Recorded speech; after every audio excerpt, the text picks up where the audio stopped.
परम पावन परम आराध्य प्रातः स्मरणीय आचार्य श्री महाश्रमण जी के चरणों में सत सत नमन करते हुए हम आज सुबह का सेशन प्रारंभ कर रहे हैं। सभी साधक साधिकाओं को जय जिनेन्द्र, सुप्रभात, गुड मॉर्निंग, ओम अरहम। बंधुओं और बहनों, आज मंगलवार का दिन और जैसा कि हम सब जानते हैं मंगलवार को एक हमारा बहुत ही शानदार क्रम चल रहा है। अलका जी शाखला सूरत से हमारे साथ जुड़कर हमारा मार्गदर्शन कर रही है। समताल श्वास प्रेक्षा और उससे संबंधित जितने भी प्रयोग है एक एक करके हम उनको समझ रहे हैं, जान रहे हैं। तो आज का सेशन शुरू करने के लिए मैं अलका जी आपसे निवेदन करना चाहूंगा, आप अपने आप को अनम्यूट करें और आज का सेशन शुरू करें। जितने भी भाई बहन हमारे साथ जुड़े हैं सबसे निवेदन, अपने अपने वीडियो ऑन कर लीजिए प्लीज। वीडियो ऑन कीजिए, दोनों हाथ ऊपर करते हुए। अलका जी का स्वागत। अलका जी आपका बहुत बहुत स्वागत, बहुत बहुत अभिनंदन। Alka ji, over to you.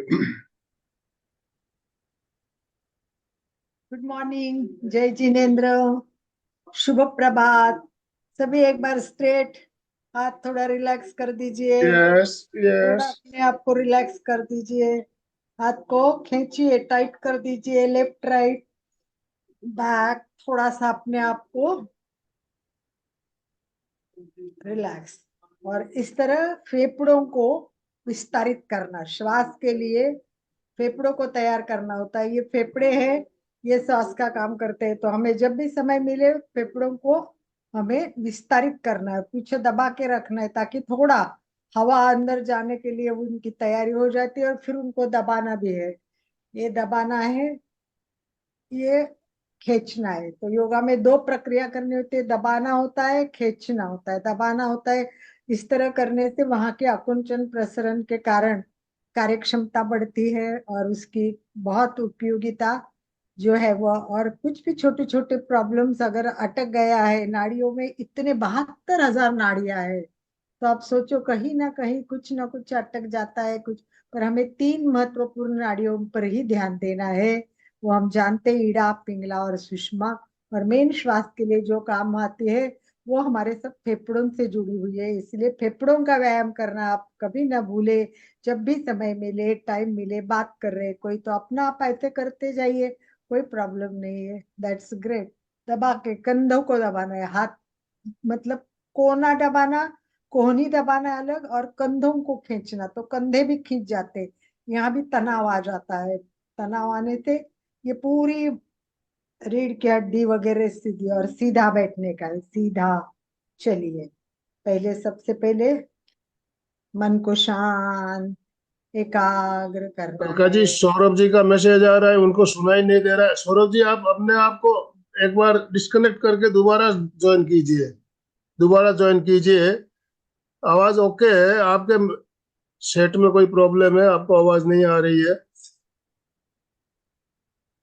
तो हमें फ्रेश होना है, मन को यहाँ लाना है। हमारा मन भटकता रहता है। हम अभी आए हैं तो थोड़ा सा कंसंट्रेशन बढ़ाने के हिसाब से 3 बार ओंकार करेंगे। जिनके कारण हम यहाँ है, ऐसे ज्ञान देने वाले गुरु को वंदना करनी है। तो चलिए, रीढ़ की हड्डी सीधी, हाथ नमस्कार अवस्था में रखे या मुद्रा में रखे तो भी कोई प्रॉब्लम नहीं। ओंकार तक मुद्रा में रखे, ओंकार के बाद नमस्कार स्थिति में आ सकते। तो वीतराग मुद्रा अथवा ज्ञान मुद्रा। संपूर्ण शरीर स्थिर, शिथिल, तनाव मुक्त करे। गर्दन और रीढ़ की हड्डी सीधी, कंधों को ढीला छोड़े, आंखें कोमलता से बंद करे, चेहरा शांत प्रसन्न हल्की सी मुस्कान के साथ, श्वास मन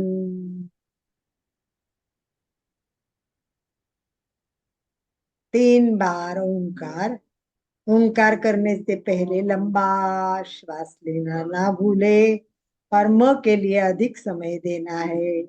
इसी प्रक्रिया के साथ श्वास भरे ओ,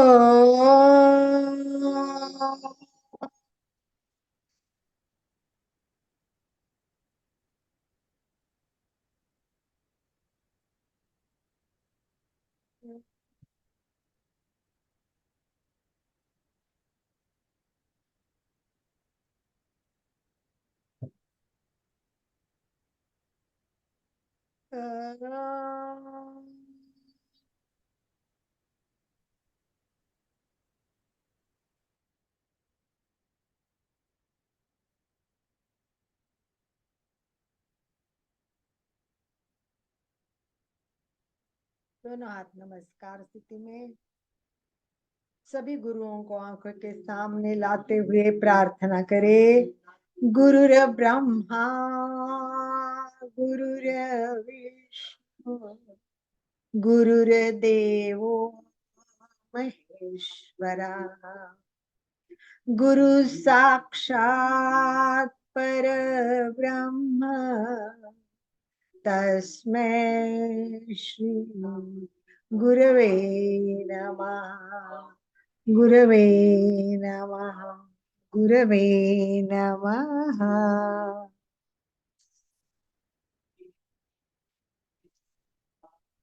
प्राणायाम में नाड़ी शुद्धि का महत्व बताने के लिए और प्राणायाम का किताब पढ़ते पढ़ते मैं आपको इतना ज्ञान शेयर कर रही हूँ। इसीलिए मैं मेरे गुरु विश्वास राव मंडलिक जिन्होंने प्राणायाम की पुस्तक लिखी है और आप तक ज्ञान पहुंचाने के लिए इतना कुछ दिया है, जितना बार पढ़ो कुछ नया मिल रहा है। तो ऐसे मेरे गुरु और पूर्णिमा ताई जिन्होंने ये सब हमारे अंदर उतारने के लिए प्रयत्न किया, सबको मैं याद करती हूँ, वंदन करती हूँ और शुरुआत करती हूँ।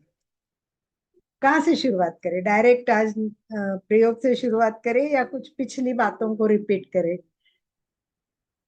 प्रवीणा, नीलिमा, मोना जी, मीना जी, रीना जी, अगर वीडियो ऑन करेंगे तो अच्छा लगेगा। स्माइली फेस के साथ 1 2 3 4 का तो हो गया। Reena, thank you. Nilima, thank you. Reena, अच्छा लगता है।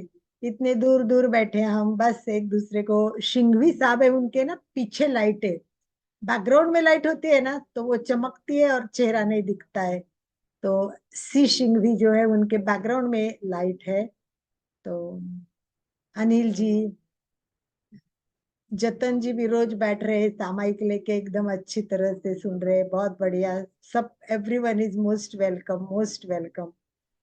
तो छोटी सी बात एक बार रिपीट करते हैं और फिर आगे बढ़ते हैं। आज के बाद छोटी छोटी बातों को रिपीट करना है।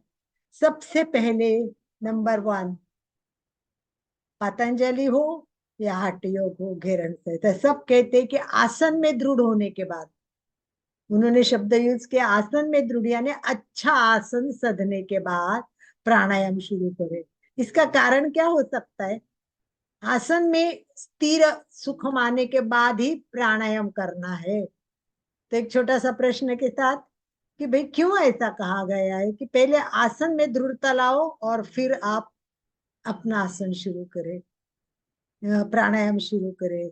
तो चलिए लिखिए, छोटी सी बात है, सबसे इंपॉर्टेंट बात है और बहुत सिंपल है, तो वो तो आपको आनी ही चाहिए और आएगी, मुझे विश्वास है। तो आसन में दृढ़ होना, पतंजलि ने कहा तस्मिन सति, मतलब पहले अगर आसन में दृढ़ हो गए तो। और हठ योग ने डायरेक्ट की कहा है कि आसन में दृढ़ होने के बाद। तो क्यों दृढ़ होना है? आसन में स्थिर सुखम आसनम, ऐसा क्यों होना चाहिए? आसन करने के बाद ही प्राणायाम क्यों करना है? क्या हुआ? कौन लिख रहा है? या हाथ ऊपर करना है? पृथ्वी तत्व का बैलेंस करके नहीं, ये बात अलग है, बहुत अलग है रीना। तो पृथ्वी तत्व का बैलेंस ये आगे की बात है, सबसे उसके पहले ये बेसिक बात चाहिए अपने को। सबसे पहले बेसिक प्राणायाम आज ही शुरू करो ऐसा नहीं है। सुचिता जी बता सकती है तो बताइए सुचिता जी। देखिए आपका अनम्यूट होता है तो एकाग्रता आने देखिए। की, यस। एकाग्रता आने के लिए आसन में दृढ़ हो गए तो एकाग्रता आ जाएगी, शांति मिल जाएगी।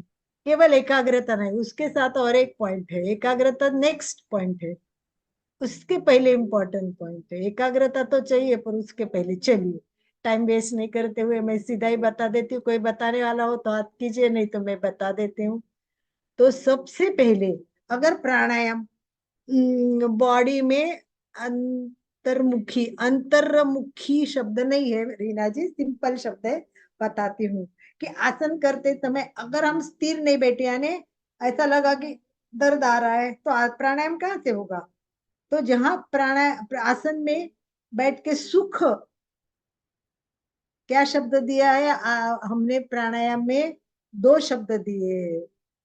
कैसा प्राणायाम आसन कैसे होने चाहिए? जिसमें सुख मिलना चाहिए, आनंद आना चाहिए, और दूसरा स्थिरता, स्थिर बैठने का अभ्यास होना चाहिए। जब तक हम स्थिर नहीं है तो मुझे बताओ प्राणायाम कैसे होगा? जैसे मैंने नाक दबा, अरे बाप रे, पीठ ठीक नहीं लग रही, तो ये प्राणायाम का ध्यान क्या है? तो हम प्राणायाम में बैठने में इतने सुखद हो, इतने स्थिर हो कि बाकी शरीर की ओर ध्यान नहीं जाएगा, नंबर एक। उसके बाद सेकंड, जैसे सुचिता ने बताया वैसे एकाग्रता आएगी और फिर प्राणायाम अच्छा होगा। तो पहला शब्द है कि तस्मिन सती, आसन में दृढ़ होने के बाद ही प्राणायाम करना अनिवार्य है। इसीलिए स्टेप दिए है ना, यम नियम आसन प्राणायाम। पतंजलि ने 8 स्टेप दिए है, उसमें आसन तीसरा दिया है और चौथा प्राणायाम दिया है। इसके अतिरिक्त और क्या करना चाहिए कि जिससे प्राणायाम अच्छा होगा? और कोई पॉइंट ऐसा चाहिए कि जिससे, और जो ग्रंथों में दिया हुआ है तो वो भी एक है कि जिस पर नियंत्रण होने के बाद हमारा प्राणायाम अच्छा होगा। ऐसा कौन सी चीज है कि जिसका नियंत्रण करना जरूरी है? यस। तो सेकंड पॉइंट है हमारे इंद्रियों पर नियंत्रण होना चाहिए। प्राणायाम कर रहे, कान से कुछ सुनाई दिया तो उधर ध्यान गया। प्राणायाम कर रहे, सुगंध आ गई नाक के साथ तो उधर गया। मन, मन तो बराबर है, बिल्कुल मन बराबर है। पर वही वो मन एक इंद्रिय जैसा ही है, 5 इंद्रिय के बाद मन आता है। ये सबको अपने को नियंत्रित करना है, परफेक्ट है मन को नियंत्रित करना, बिल्कुल परफेक्ट है। तो इस प्रकार हमें 5 इंद्रियों को और मन को सबको नियंत्रित करना है। अब ये नियंत्रण कैसे हो सकता है, उसके लिए भी कोई बताया है, और वो आपको मैंने बताया है कि क्या करने से ये सब होगा। आसन में दृढ़ता आएगी, प्राणायाम करना है, अब उसके बाद में हमें प्रत्याहार करना है।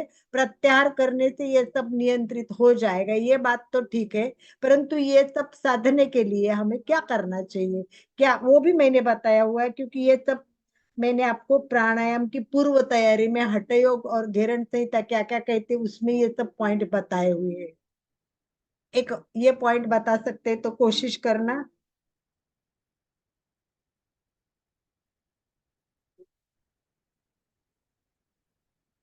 यस, छोटा सा पॉइंट है। आहार, मिताहार और हिताहार। अगर आहार अच्छा नहीं होगा तो नियंत्रण होगा ही नहीं, क्योंकि फिर अपने सारे इंद्रिय क्या हो गए, लोलुप हो जाएंगे। तो अपना जितना सात्विक आहार, जितना मिताहार, जितना अच्छा आहार, वो आहार से हमारे बहुत फर्क पड़ता है, स्वास्थ्य में लाभ होता है, और प्राणायाम के साधना के लिए बहुत आवश्यक है। ठीक है, उसके बाद में सबसे इम्पोर्टेंट बात बताइए हठ योग ने, कि जिसके बिना आपको प्राणायाम करना ही नहीं चाहिए। बहुत इम्पोर्टेंट बात बताइए। अगर उसके बिना प्राणायाम कराएंगे तो बहुत मतलब प्रॉब्लम्स आ सकती है, बहुत सारी समस्या निर्माण हो सकती है, बीमारी हो सकती है, कुछ भी हो सकता है अगर वो नहीं किया तो। इसलिए स्टार्ट में ही वो फर्स्ट श्लोक बताया है मैंने, कि ये सबसे पहला श्लोक हठ योग ने बताया हुआ है।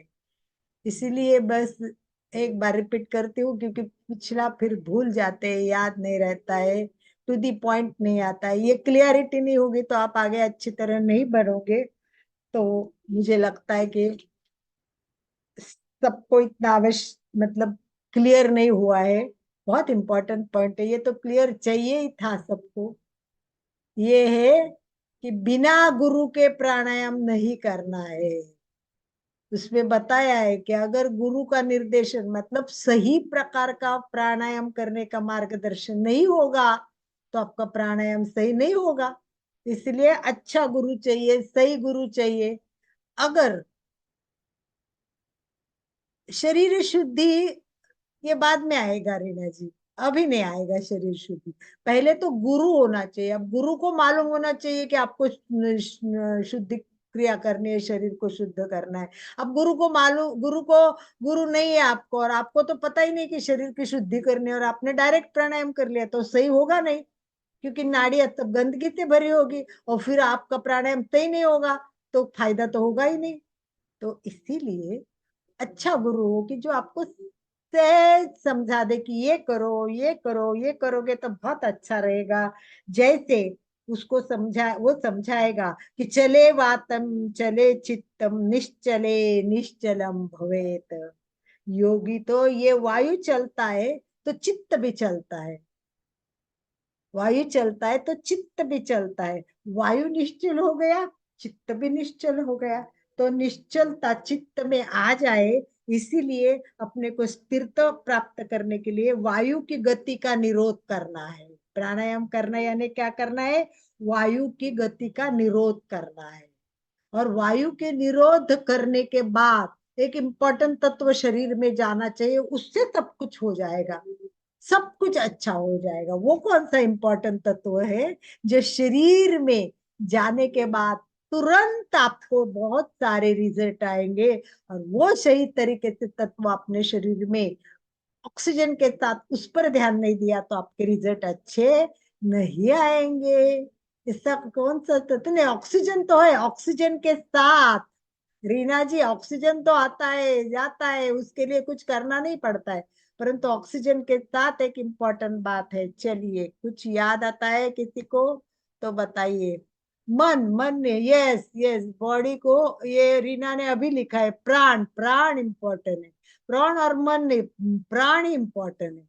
सबसे इम्पोर्टेंट है प्राण, क्योंकि प्राण ही तो है सारी शक्ति लाता है। प्राण ही की है कि हम चल सकते हैं, प्राण ही की है कि सारे कार्य करता है। संपूर्ण जीवन का संपूर्ण भाग चलाने वाली श्वास प्रक्रिया के ऑक्सीजन के साथ प्राणायाम का महत्व है।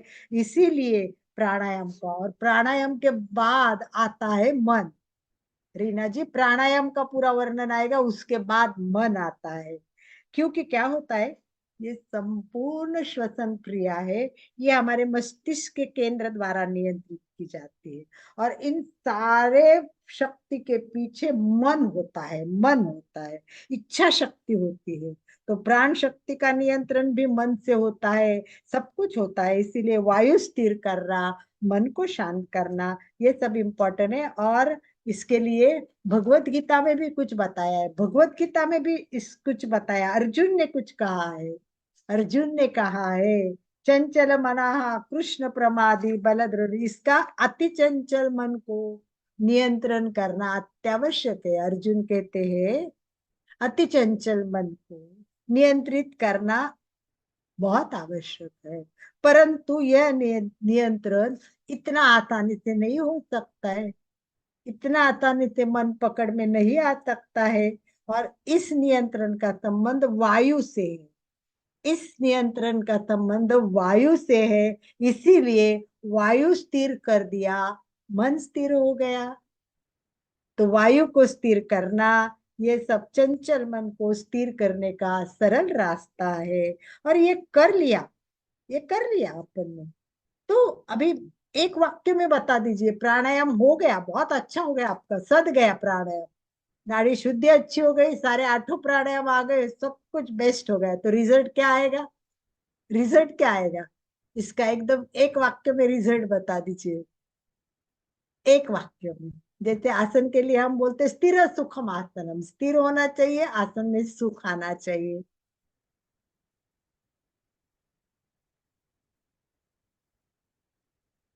यस, प्राणायाम का सार बता दीजिए लास्ट, और फिर अपन प्रकार देखते हैं, समनु और निर्मणु। रिपीट रिपीट नहीं, रिजल्ट में रिपीट थोड़ी आएगा, रिजल्ट चाहिए। प्राणायाम का रिजल्ट क्या है, रिपीट थोड़ी होता है प्राणायाम का। ये प्राणायाम करो ये हो जाएगा। चलिए बताते, शब्द एक ही पातंजल ने यूज किया है। पातंजल ने बहुत सिंपल शब्द यूज किया है, ततः क्षीयते प्रकाशावरण। क्या बताए, ततः क्षीयते प्रकाशावरण, यानी अगर प्राणायाम सही हो गया तो हमारे अंदर जो अंधकार हो चुका है वहां प्रकाश हो जाएगा। तो बोलते हैं कि आत्मा, आत्मा पर हमारे सारे आवरण है, राग द्वेष मोह माया, राइट। तो प्राणायाम से ये सारे निकल जाएंगे। ततः क्षीयते प्रकाशावरणम। तो इस प्रकार योग का उद्देश्य है कि अपने मन को अच्छा करना है, शरीर को, मन का। अभी योग का बताइए इसी तरह, जैसे प्राणायाम का है ततः क्षीयते प्रकाशावरण, यानी प्रकाश आएगा, सारा अंधकार मिट जाएगा। तो वैसे आसन करने से क्या होगा, आसन के लिए भी ऐसा दिया है। क्या करना है आसन में, क्या करेंगे आसन में, तब ये सब होगा। कौन सी बात है, किसको कहते हैं योग, किसको कहते हैं, किसको योग कहते हैं? यस, योग किसको कहते हैं? शरीर सुखम आसनम नहीं, ये तो प्रक्रिया है। शरीर स्थिर सुखम आसनम, ये तो शरीर आसन करने की एक प्रक्रिया हो गई। तो योग का अर्थ है योग चित्त वृत्ति निरोधाः, अपने वृत्तियों का निरोध करना, सारी वृत्तियों को बंद करना। निरोगी काया नहीं, नहीं सुचिता गांधी, निरोध की काया नहीं। इसका अर्थ है कि हमारे चित्त की वृत्तियां है ना, सारी प्रवृत्तियां, उसको निरोध करना योग होता है। चलो हो गया, यहाँ तक अपन क्लियर हो गए। बहुत बात मुझे रिपीट करना पड़ता है। अपने शरीर में वायु है यानी प्राण है, तब तक अपने जीवन में जीवन है। वायु गया यानी प्राण गया, हमारा जीवन खत्म। इसीलिए प्राण को रोकना सीखो, प्राण को रोकना है, छोड़ना नहीं, उसको जाने नहीं देना है अपने को। प्राण को रोकना है, प्राण को रोक रहा है यानी क्या करना है, कुंभक करना है। प्राण को रोकना, ये श्रीना कुंभक करना है। तो इसीलिए हमारा शरीर है वो पंच महाभूतों से बना हुआ है। ये पंच महाभूतों को एकत्रित करने की शक्ति है वो प्राण में है, इसको बोलते प्राण शक्ति है। और ये प्राण शक्ति हमें कुंभक के द्वारा बांध के रखनी है, इससे मृत्यु नहीं आएगा। यदि यदि वायु का निरोध किया, उसको बाहर नहीं जाने दिया, तो कहते मृत्यु आएगा ही नहीं, मृत्यु आएगा ही नहीं। तो चलिए इतना तो हम नहीं कर सकते, परंतु ये सब करना जरूरी है। शरीर में अनेक, देखो कुंभक क्यों जरूरी है, क्योंकि हमें अभी आना है नाड़ी शुद्धि पे, राइट। नाड़ी शुद्धि क्यों जरूरी है, देखो शरीर में असंख्य नाड़ियां हैं, और इसके साथ रक्त बहता है, अन्न होता है तो वो भी ऐसा पाचन होने के लिए नीचे आ जाता है, राइट। ये सारी चीजों में कहीं ना कहीं रास्ते में अगर अड़थरा हो, रास्ते में अगर कुछ प्रॉब्लम्स हो, तो वो आएगा नहीं। अन्न नलिका है, पर अन्न नलिका में अगर हमारा अन्न नलिका मल से भरी है, बिल्कुल मल से भरी है, तो इसकी शुद्धि करना जरूरी है। और ये शुद्धि करने का माध्यम है नाड़ी शुद्धि, नाड़ी शुद्धि। तो हमने बहुत अच्छी तरह से हठयोग की नाड़ी शुद्धि पूर्णता देख ली, व्यवस्थित याद है ना। तब नाड़ी शुद्धि हमने अच्छी तरह की, नाड़ी शुद्धि का प्रयोग कैसे करना है ये हमने देखा, पहले से प्रयोग करना है। तो कितनी मिनट का प्रयोग बताया था मैंने आपको लास्ट टाइम, कितने मिनट करके आना था, मिनिमम इतने मिनट प्रयोग करो ऐसे मैंने बताया था। कितने मिनट बताया था, मिनिमम इतना प्रयोग करो, मिनिमम ऐसा मैंने बताया था। और वो एक तो तड़ागासन में करना है, बैठक स्थिति में पद्मासन लगा के करना है, इस तरह अलग अलग लेवल पे करना है। पर मिनिमम 15 मिनट, करेक्ट 15 मिनट। अब बराबर आ गया, सौरभ ने भी लिखा, रीना ने भी लिखा, और सुचिता ने भी लिखा, वेरी गुड। 15 मिनट हमारा नॉन स्टॉप, मतलब उसमें थकान नहीं आनी चाहिए। ये सब हमने देख लिया। अब आज मैं दूसरा प्रकार बता रही हूँ। अब अपने पॉइंट पे आ रहे हैं हम। नाड़ी शुद्धि के 2 प्रकार है। नाड़ी शुद्धि के कितने प्रकार है? 2 प्रकार है। नाड़ी शुद्धि में ध्यान से आप ये नोट करना है तो कर सकते हो। एक है समनु, समनु नाड़ी शुद्धि, और दूसरी है निर्मनु नाड़ी शुद्धि। समनु और निर्मनु, ये मैंने अर्थ तो बताए हुए। समनु क्या है, समनु नाड़ी क्या है, और निर्मनु क्या है, दोनों के अर्थ मैंने तो बताए हुए हैं। देखते हैं मुझे अभी आपको याद आते हैं क्या। समनु और निर्मनु 2 नाड़ियों के प्रकार है नाड़ी शुद्धि के। मैंने आपको बताया था, ये बहुत बार रिपीट भी किया है मैंने। ये अर्थ तो मैंने बताए हैं।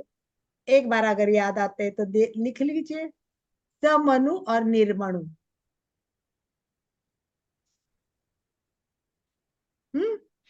भूल गए? सुचिता जी, आप तो कभी आती है कभी नहीं आती है, वो कोई बात नहीं है, ठीक है।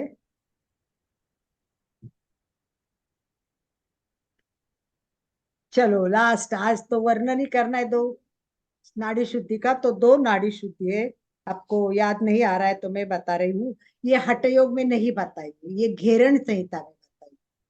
पहला पॉइंट, जो नाड़ी शुद्धि के 2 प्रकार बताए वो हठ योग ने नहीं बताए, घेरण संहिता ने बताए हैं। और घेरण संहिता ने कहा है कि बीज मंत्र के साथ, बीज मंत्र के साथ अगर आपने नाड़ी शुद्धि की तो वो क्या हो गई, समनु। समनु यानी मंत्रों के साथ नाड़ी शुद्धि करना। और अलका दूसरी जी, है मैसेज निर्मल। बताया है कई कई बताए? भाई बहनों ने हमें मैसेज किया, आपने देखा नहीं शायद। अच्छा, ओके, मेरे को दिख नहीं रहे। चलो आप बताइए, वेरी गुड, आप बता दीजिए किसने अब बताया, आनंद जी। 2-3 दिनों का मैसेज आया है, चलिए आगे बढ़िए। हाँ, चलिए। मैंने चार्ट बंद कर दी थी बड़ा करने के लिए स्क्रीन, तो चार्ट ऑफ कर दिया था। कोई बात नहीं, तो बहुत बढ़िया। एक तो मंत्रों के साथ करना है, और दूसरा जो बताया है कि वो शुद्धि क्रिया के साथ करना। शुद्धि क्रिया, षटकर्म बोलते हैं उसको।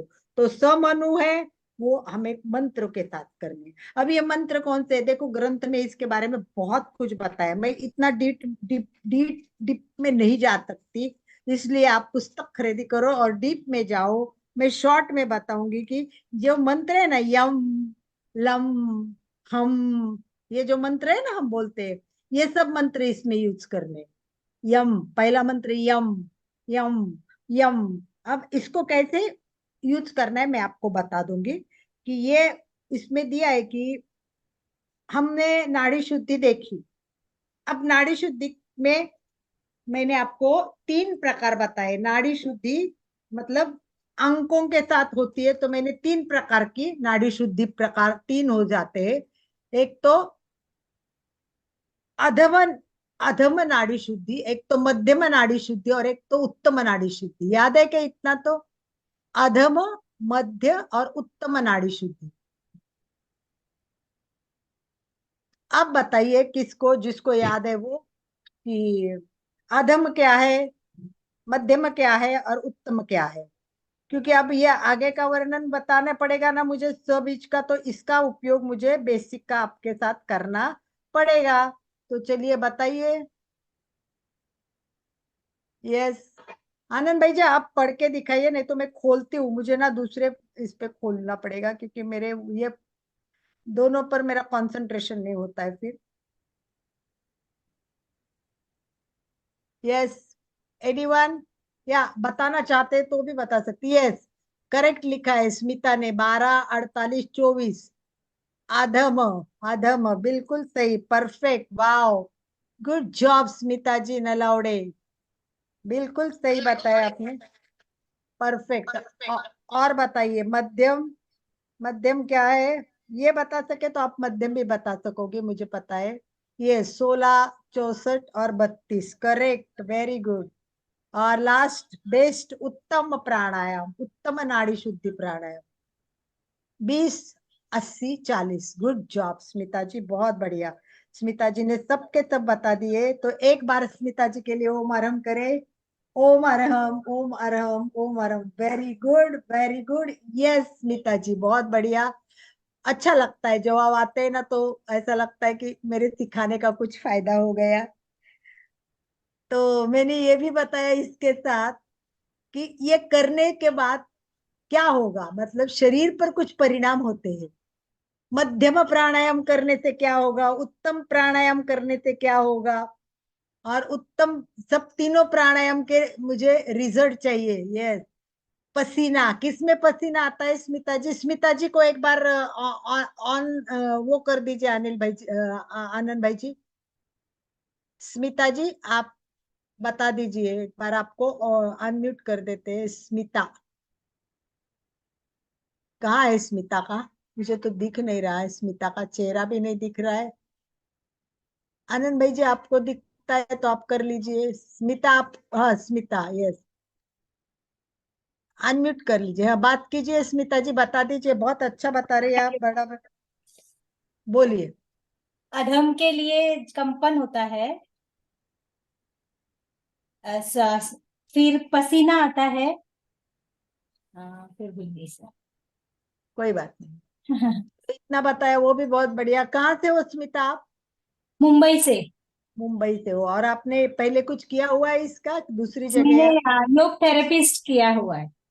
कौन सी? वाईसीपी, वाईटी, YTH6 कंप्लीट किया है। वेरी गुड, बहुत अच्छा। कभी आपको क्लास करना है हमारे यहाँ तो आप आनंद भाई जी को कांटेक्ट कीजिए, और आपका ज्ञान भी हमारे साथ शेयर कीजिए। ओके, ठीक है। तो चलिए, जैसे उन्होंने बताया वैसे अधम, अधम करते हैं ना तो शरीर में पसीना आ जाता है। वो 12 का है, हम तो अभी तक यहाँ तक नहीं पहुंचे हैं। देखिए ये सब 12, 48 और 24, 1 4 2 ये प्रमाण है। 1 4 2 यानी 12, 48 और 24, ये अधम प्राणायाम है। हम अभी तक यहाँ भी नहीं पहुंचे हैं, ध्यान रखो, हम यहाँ नहीं पहुंचे हैं। और मध्यम प्राणायाम है वो 16 का है। तो 16, 64 और 32, इसमें मेरुदंड में कंपन आ जाता है। पहले पसीना आएगा और आगे बढ़ेंगे तो मेरुदंड में कंपन आएंगे, और लास्ट जो है उत्तम प्राणायाम, उत्तम शुद्ध नाड़ी शुद्धि प्राणायाम, हम तो वो कर ही नहीं पाते। और मुझे लगता है कि इतना कुछ कोई कर नहीं पाएगा, क्योंकि इसमें जो टाइम है बहुत ज्यादा है। 20 अंक में श्वास लेना है, 80 अंक में रोकना है, और 40 अंक में छोड़ना है। इतना हमारे लिए पॉसिबल किसी के लिए भी नहीं है। कितना, बहुत साधना करनी पड़ेगी, बहुत, जीवन छोड़ के दिन में 100 बार करना पड़ेगा, सुबह दोपहर को शाम को मध्य रात्र उठकर इतना प्रैक्टिस, कितनी बार, 80 80 बार कम से कम करना पड़ेगा।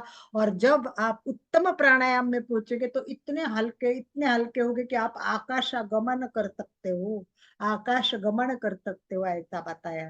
तो ये सब इतना होगा नहीं। चलिए हम केवल एक बार प्रैक्टिस कर लेते, अधम की प्रैक्टिस करते, 12 की प्रैक्टिस होती है क्या देख लेते। अगर नहीं होती है तो फिर हम वापस कम से कम की करेंगे। लास्ट टाइम भी मैंने कम की कराई थी, राइट? तो चलिए, रेडी हो सभी? एक बार हम नाड़ी शुद्धि का पहला प्रयोग करेंगे, और उसके बाद तुरंत अपन दूसरा समूह का यानी मंत्रों के साथ भी करेंगे।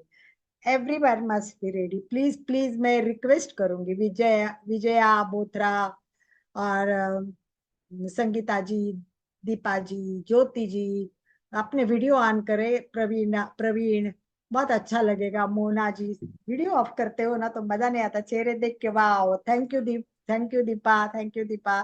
देखो स्माइल भी किया, तो ऐसा लगता है कि कम्युनिकेशन हो गया। तो डायरेक्ट कम्युनिकेशन नहीं हो सकता है। अब पता है, कोई बॉम्बे में है, कोई जयपुर में है, एक सौरभ जयपुर से ज्वाइन हुआ है, और कोई कोई कहाँ कहाँ से ज्वाइन हो रहे हैं। तो चलिए बैठिए, रीढ़ की हड्डी सीधे, आसन का प्रयोग करना है। जिसको जिस आसन में कंफर्टेबल बैठ सकते कोई भी आसन करे। द बेस्ट आसन पद्मासन, वो हम नहीं कर पाते, बहुत लोगों को प्रैक्टिस नहीं होती है। वज्रासन, सुखासन अथवा सहजासन, आपको जिस पे कंफर्टेबल लगे। जैसे मैं सोफे पे बैठी हूँ तो मैं जिस तरह पर, बस एक मिनट, रीढ़ की हड्डी सीधी होना जरूरी है। रीढ़ की हड्डी सीधी, हाथ के मुद्रा करे, वीतराग, ब्रह्म मुद्रा अथवा ज्ञान मुद्रा, जो भी आपको कंफर्टेबल लगते हो उससे मुद्रा करे।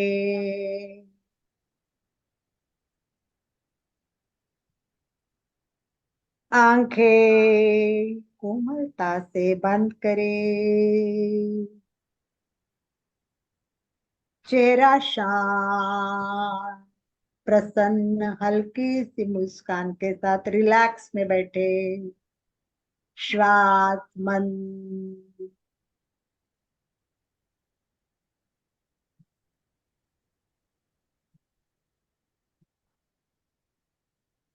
पैर के अंगूठे से लेके सिर तक शरीर का प्रत्येक अवयव शिथिल शिथिल शिथिल हो जाए।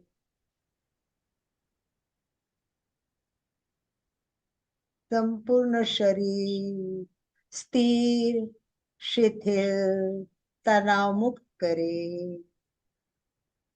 दोनों कंधों को ढीला छोड़े, प्रतिमा के भांति स्थिर अडोल, कोई हलन चलन ना करे, केवल श्वास पर अपना ध्यान केंद्रित करे।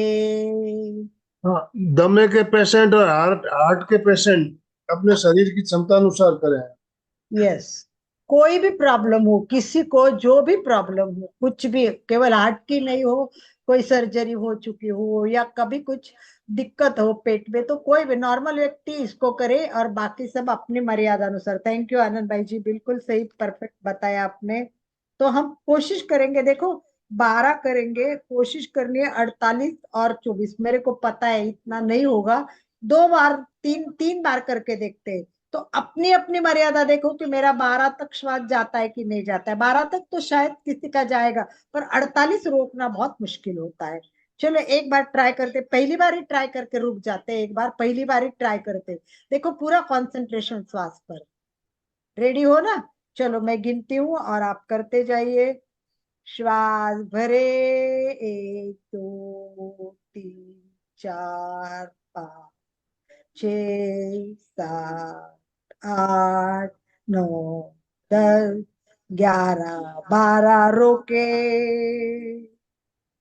2 3 4 5 6 7 8 9 10 11 12 13 14 15 16 17 18 22 25 27 30 32 34 36 38 40 42 43 44 45 46 47 48, रोके, श्वास छोड़े, 2 3 4 5 6 7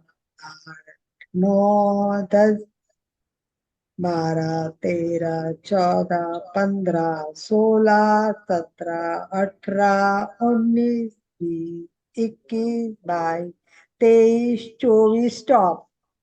ये आज कोमल जी नहीं दिख रही है, वरना कोमल जी का इतना शायद हो सकता है। तो किसका हुआ ये? किसी का हुआ है? मुझे तो नहीं हुआ। सुचिता जी ने बोला नहीं हुआ है, नहीं हुआ होगा। रीना जी का हुआ? Wow, that's great, someone is there, wow, amazing. क्या सौरभ का भी हुआ? वाओ, 48 तक रोका, वाह वाह वाह वाह वाह वाह, very good very good, yes. तो आप घर पे प्रैक्टिस कीजिए, श्वास रोकना सीखिए, केवल श्वास रोकते जाइए। हाँ, रीना जी अनम्यूट कीजिए अपने आप को। सौरभ जी अनम्यूट यस, कीजिए, रीना जी बात कीजिए। बताइए, रीना बताइए। ऐसा लगा ओम और ओम दीदी, मेरा ना अंत कुंभक हुआ है 48 तक, लेकिन रेचक में क्या है कि वो 24 तक नहीं हुआ है, उसके पहले 12 या 14 में ही मुझे दोबारा से एक बार सांस लेनी पड़ी। होता है, वैसे होता है, रेचक ही हाँ, कम होता है स्टार्ट में, प्रैक्टिस के बाद वो परफेक्ट, आपको बहुत प्रैक्टिस करनी पड़ेगी। यस सौरभ। क्योंकि क्योंकि मैं ये थोड़ा अभ्यास करती हूँ 48 तक ना, ये मैं करती हूँ, इसलिए मेरा हो गया है वो दैट्स ना। ग्रेट, वही मैंने बोला, प्रैक्टिस के सिवा नहीं हो सकता है। सौरभ, सौरभ जी, सौरभ हाँ, ने कैसे लेते किया? लेते समय तो जब आपने श्वास को लेना था, जब उस टाइम पे तो धीरे धीरे धीरे धीरे लेता रहा। जब रोकने की बारी आई तो जब टाइमिंग चल रहा था काउंटिंग, तो 48 आते आते एकदम पूरा ऐसा हो गया था, बहुत ज्यादा। वो लास्ट था, मतलब वो लास्ट 48 हुआ, फिर उसके बाद में कोई इनहेल बात शुरू हो गया था, एक्सेल शुरू हो गया था, ओम लास्ट अरहम। 48 आप लास्ट। ओम दोनों अरहम के लिए ओम अरहम, ओम अरहम। है आपने। और अब हम जाते हैं समनु और निर्मणु को जानते हैं। देखो, सबसे बड़ी बात है कि ऐसा प्राणायाम करने से क्या होगा, इनके तीनों के मैं एक एक वाक्य खाली बता देती हूँ। अगर 12 का पहला जो अधम प्राणायाम है, अधम नाड़ी शुद्धि है, वो अगर आपका सद गया तो आपकी बीमारियां सब नष्ट हो जाएगी, रोग सारे निकल जाते हैं। अगर आपका मध्यम यानी 16 का हो गया तो आपकी हो सकता है जो कंपन आएंगे उससे मेरुदंड के, उसके आपकी कुंडलिनी जागृत हो सकती। और लास्ट में जो है वो कहते हैं कि आकाश गमन होने के लिए हल्कापन, मतलब इतना हल्का होता है कि आपको पता ही नहीं चलता कि आप जमीन पर है, तो कहते हैं आकाशागमन की शक्ति आ जाती है। तो ये तीन प्राणायाम के तीन फायदे हैं, तीन प्रकार के। तो हम लोगों को अभी मध्यम तक पहुंचना है। तो चलिए एक बार समनु का प्रयोग करते हैं। समनु बिल्कुल यही है, पर इसमें उसी टाइम श्वास लेते समय मन ही मन में उतनी बार मंत्र बोलना है। मतलब जैसे 12 बार श्वास लेना है, मतलब 12 अंक तक लेना है, तो 12 अंक के बदले 12 यम बोलना है। यम यम यम यम यम यम काउंट करने हैं। और रोकने के बाद भी 48 यम यम यम यम यम यम यम यम, ऐसे 48 रोकना है। और छोड़ने में 24 यम यम यम यम करना है। तो मुझे लगता है इतना नहीं होगा, तो हम एक बार ऐसा करते, 4, 8 और 4 में एक बार कर लेते, ठीक है? चलो रेडी हो जाइए सभी। इसको कहते हैं धुएं के रंग में एक तेज पुंज, चेज पुंज, यम वायु बीच का ध्यान करना है। और इसमें अपन नाड़ी शुद्धि के हिसाब से करेंगे, तो देखना कैसे करना है। बाएं नासिका से श्वास लेना है, बाएं नासिका से। अब नाड़ी शुद्धि है तो आपको प्राणायाम, प्रणव मुद्रा बांधनी है, प्रणव मुद्रा करनी है। लास्ट 2 उंगलियां खड़ी, अंगूठा खड़ा, और बीच में की 2 उंगलियां टोटल बंद। प्राणायाम प्रणव मुद्रा अच्छी तरह से देख लीजिए आपको। और एकदम बढ़िया प्रणव मुद्रा होगी तो अंगूठे से राइट नाकपुड़ी बंद करो। और अब 4 बार हम केवल यम बोलेंगे, और फिर 4 के बाद कितना होता है, 4 और 16 बार रोकेंगे, और फिर हम उसको अरहम। 4, 4, 16 और 8 में रोक निकालेंगे। तो श्वास भरे, यम, मन ही मन करना है। अब दोनों नाक बंद करो।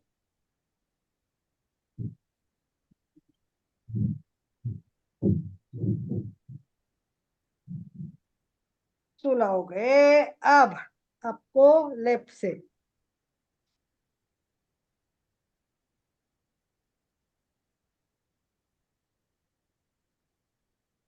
ये आपको सहजता से आया होगा, मुझे ऐसा लगता है ये सहजता से आता है। तो चलिए एक बार हम क्या करेंगे, 5, 20 और 10 करते, 5, 20 और 10। आप अपने आप 5 बार उंगलियों पे यम यम यम यम करना, 5, 10, 20 बार यानी 2 बार दोनों हाथ के करना है, और लास्ट में 10 में छोड़ना है। तो चलिए राइट नाक बंद, लेफ्ट से शुरू करें।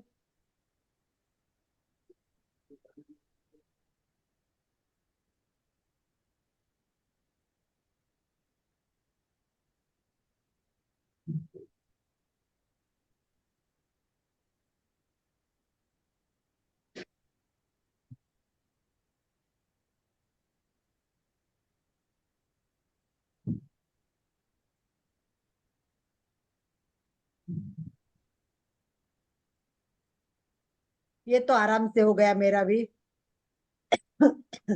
तो इस तरह हमारी कैपेसिटी हमको देखनी है कि मेरी कैपेसिटी कितनी है, हर प्रकार का करके देखे, और एक बार नहीं, कम से कम 5 मिनट इसको करके देखे। अगर उसको आपको बिना थकान के अगर आप इतना कर सकोगे, तब मुझे लगता है कि फिर आप आगे बढ़ सकते हो।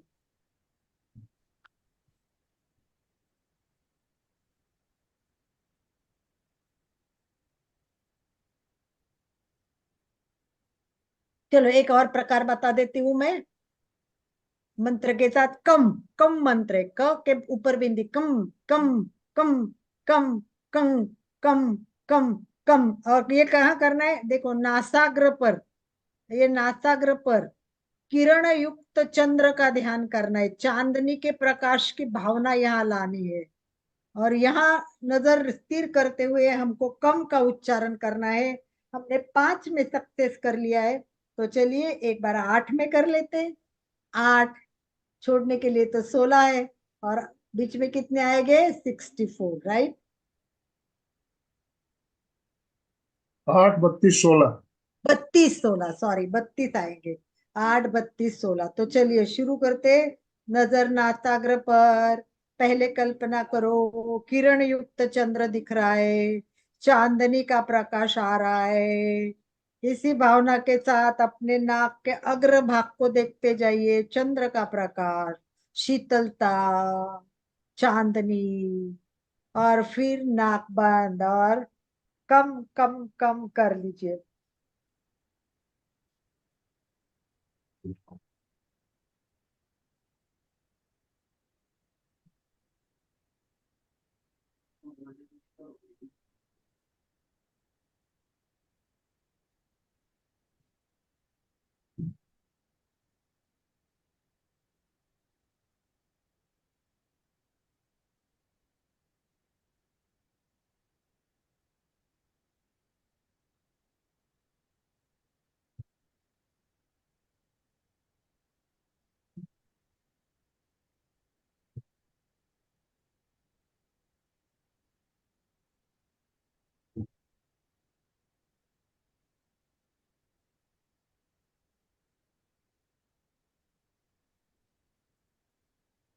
थोड़ा सा बराबर आ रहा है, ये बिल्कुल सही प्रकार हो सकता है। तो यहाँ तक मुझे लगता है हम लोग प्रैक्टिस कर सकते हैं, और एक वीक में इसकी प्रैक्टिस कर लीजिए आप, बहुत मजा आएगा। देखिए आपको पसीना आने तक काम करना है, पसीना आने तक, पसीना आने तक करेगा तो कम से कम हमारी सारी बीमारियां दूर हो जाएगी। इस प्रकार नाड़ी का शुद्धि करे अथवा नाड़ी का शोधन करे। इसमें दाहिने नाक से पूरक, पश्चात कुंभक, बाएं नासिका से रेचक करना है। इसीलिए ये विधि अनुसार करेंगे तो बहुत फर्क पड़ेगा। तो और दूसरा जो है, तो निगर्भ क्या होता है, आपको पता है, निगर्भ होता है वो धोती कर्म करने से, षट कर्म दिए हुए, आपको पता है षट कर्म होते हैं। कौन षट कर्म को जानता है, वो जरा बताने की कोशिश करे, या तो हाथ रेज करे, आनंद भाई जी ओपन दे देंगे, या तो फिर आप लिख दीजिए। पर लिखने में क्या होगा, टाइम लगेगा। तो षट कर्म के बारे में कोई बता सकता है?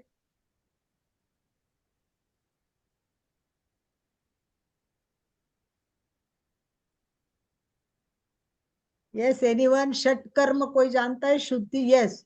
रीना जो जानती है, रीना बताइए।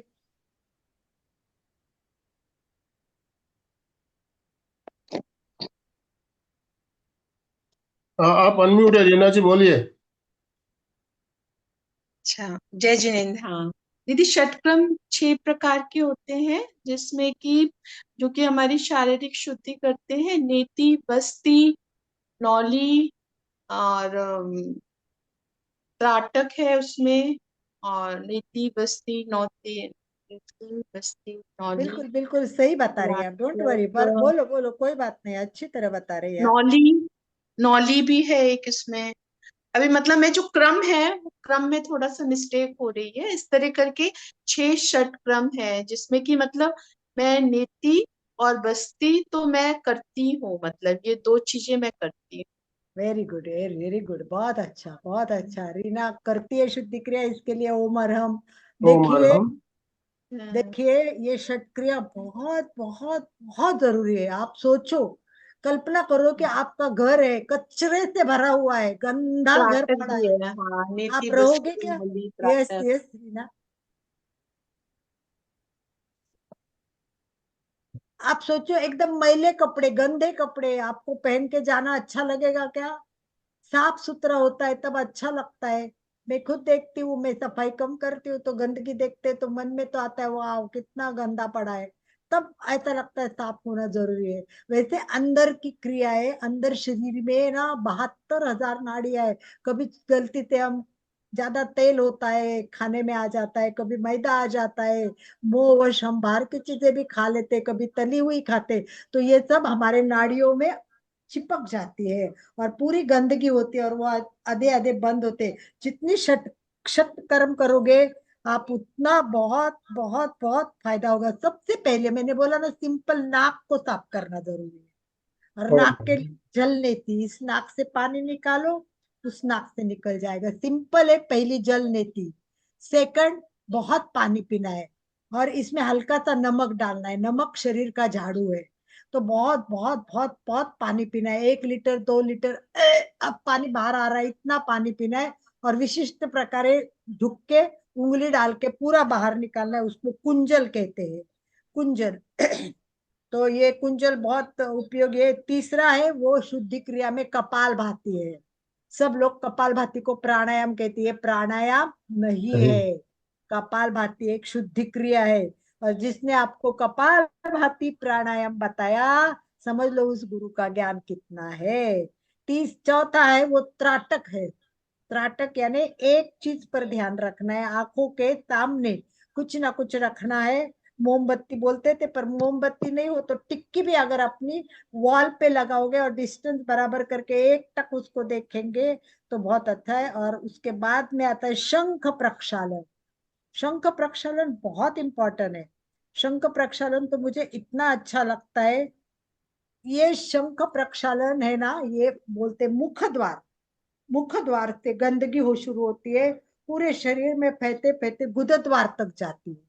पूरा अंदर की जो प्रक्रिया है, जिसमें पूरा अन्न का हमारा वहन हो जाता है, वो सारा अन्न होता है, वो बाहर जाता है। तो इसमें अलग अलग प्रकार से होता है, तो इसको है ना शंख प्रक्षालन से, यानी एक विशिष्ट प्रकार, गरम थोड़ा सा निवाया पानी नमक वगैरह डाल के लिया, तो उसमें अलग अलग आसन है। तो पहले आसन करना है, आसन करने के बाद पानी नीचे नीचे नीचे जाता है। उसके सेट है, 8 आसन का सेट है, वो सेट करेंगे तो बिल्कुल टॉयलेट लग जाती है, फटाफट जाके आने का है। और फिर गंदगी निकलती है, फिर पानी पियो, फिर करो, फिर पानी पियो, फिर करो, निकलती जाएगी। और लास्ट में आपका क्या निकलेगा? एकदम शुद्ध, मतलब जो पानी पीते वैसे कलर का निकलेगा। पहले थोड़ा पीला निकलेगा, चिपका निकलेगा, गंदा निकलेगा, फिर अंदर की भाग पूरा क्लीन हो जाएगा। उसके बाद बहुत सारी खिचड़ी, पतली घोटी हुई बनाने की, उसमें बहुत गाय का घी डालने का और पीने का। ये जैसे हम गाड़ी वगैरह सर्विस देते हैं, वैसे ये बॉडी की सर्विस है। तो ये सब होती है, तो इनको षट कर्म का उल्लेख आता है, उनको वैसे बोलते धोती। धोती यानी धोना, धोती। दूसरा वस्ती, नेति, त्राटक, और एक है नौली और कपाल भाती। नौली में पेट को घुमाते हैं। आपने देखा होगा, रामदेव बाबा का कई बार दिखाते हैं कि कैसे कैसे दिखाते हैं। तो ये षटकर्म करने से बहुत सारा शरीर शुद्ध हो जाता है, अनेक विकार दूर हो जाते हैं, शरीर के विषैले तत्व है वो तब बाहर निकल जाते हैं। उत्तम योग साधना करने का, प्राणायाम का ये एक बहुत पहला चरण है। शुद्धिकरण से मस्तिष्क चेतना, इस पर भी हमारा नियंत्रण आ सकता है। जितना स्वच्छ क्रिया करोगे, तकनीकी की बात करोगे, भीतर जितना स्वच्छ हो जाएगा, उतने आप शक्तिशाली बन जाएंगे, आप रोगों से दूर हो जाएंगे। जाएंगे। रोगों, विकारों, अशुद्धियों को दूर करके पूरे शरीर को शुद्ध करने के लिए षट कर्म की एक बहुत अहम भूमिका होती है। जब शरीर में गंदगी होती है तो वात, पित्त, कफ ये सारे असंतुलित हो जाते हैं। तो प्राणायाम और योगासन भी अच्छा होता नहीं है। तो सब कुछ अच्छा करना है तो षट कर्म बहुत जरूरी है। और प्राणायाम का प्रारंभ ही अगर आपने शुद्धि क्रिया से किया तो प्राणायाम बहुत अच्छा होगा। जब शरीर शुद्ध होगा तो सारे रासायनिक घटक भी आपके ठीक हो जाएंगे, मस्तिष्क भी सकारात्मक हो जाएगा, सबका एक साथ हो जाएगा। तो ये बहुत बहुत अच्छा रहेगा। मन शांत रहेगा, बेचैनी कम होगी, आपके नकारात्मक भाव चले जाएंगे। तो इस प्रकार ये षटकर्म है, बहुत उपयोगी है। ये सिंपल सिंपल जो कुंजल है वो आज ही करो। मैं बोलती हूँ कुंजल तो आप आज ही करो। टाइम कम है, नेक्स्ट टाइम मैं बात करूंगी। मैं केवल अभी बताती हूँ, ये किया तो तकलीफ नहीं होती इसलिए बता रही हूँ कि आप पानी कीजिए गरम, नमक के साथ थोड़ा निवाया पानी कीजिए, 1 बोतल 2 बोतल भर के लीजिए, जितना आपसे जाता है उतना पीजिए। और फिर एक पोजीशन होती है, उसको बोलते हैं ना, मतलब अपना जो स्टमक होता है ना, ये स्टमक है, उसके नीचे तक आपको झुकना है, नीचे तक ऐसे थोड़ा हाथ रख के, इतना रख के जैसे उड़ियान बंद करते वैसे इतना ज्यादा नीचे झुकना है। और दोनों उंगलियां अंदर डालनी है मुंह में, और अंदर अंदर तक, छोटी जीभ होती है पीछे, वहां तक ताके दबाओ, सब पानी निकल जाएगा। बहुत इजी क्रिया है, परंतु इतनी उपयुक्त है, इतनी उपयुक्त है कि उसके बारे में मैं वर्णन नेक्स्ट टाइम करूंगी।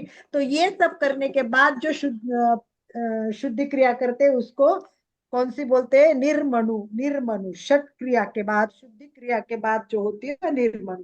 तो इस प्रकार एक बीज मंत्र के साथ और एक षट कर्मों के शुद्धि क्रिया के साथ, इसी भाव के साथ समय पूरा होता जा रहा है। 1 आधा मिनट कोई प्रश्न हो तो बताइए, नहीं तो बहुत ही सुंदर तरीके से हमने जाना। तो अभी आज जो बातें हमने जानी, इसके बारे में कोई मन में प्रश्न हो तो आप बात कर सकते हैं, कोई भी प्रश्न हो। पंचकर्म और षटकर्म में क्या अंतर है? हाँ? पंचकर्म और षटकर्म में क्या अंतर है? पंचकर्म है वो आयुर्वेद के हैं, वो अलग ओ, अलग प्रकार के होते हैं, उसमें शुद्धि क्रिया होती है, परंतु ये डिफरेंट है और वो डिफरेंट है क्योंकि उनकी सारी विधियां सब कुछ अलग है। ओ, क्योंकि अगर आपको पंचकर्म और इसकी कंपेयर करनी है तो उसके लिए बहुत टाइम चाहिए, परंतु ये टोटली डिफरेंट। ठीक है। Yes yes. यस। ओम अरहम। ओम अरहम। दोनों हाथ जोड़ते हुए, रीढ़ की हड्डी गर्दन सीधी रखते हुए, आंखों को बिना दबाव दिए कोमलता से बंद रखते हुए मेरे साथ साथ सभी मानसिक उच्चारण करें। मैं चैतन्यमय हूँ, मैं आनंदमय हूँ, मैं शक्तिमय हूँ। मेरे भीतर अनंत चैतन्य का, अनंत आनंद का, अनंत शक्ति का सागर लहरा रहा है। इसका साक्षात्कार करना ही मेरे जीवन का परम लक्ष्य है। हमारा आज का दिन मंगलमय हो, आनंदमय हो, शांतिमय हो। इन्हीं शुभ भावनाओं के साथ ओम शांति शांति शांति। कृतज्ञोस्मि हम सब गुरुदेव के आभारी हैं। कृतज्ञोस्मि हम सब गुरुदेव के आभारी हैं। कृतज्ञोस्मि हम सब गुरुदेव के आभारी हैं। ओम अरहम। सभी का बहुत बहुत धन्यवाद। जो भी भाई बहन हमारे साथ जुड़े, सबका बहुत बहुत धन्यवाद, बहुत बहुत आभार। स्लोगन के साथ समापन कराइए। सुचिता जी अनम्यूट कीजिए अपने आप को। जय जिनेन्द्र सभी को। फिटनेस का डोज 1 घंटा रोज, फिटनेस का डोज 1 घंटा रोज, फिटनेस का डोज 1 घंटा रोज। ओम अरहम।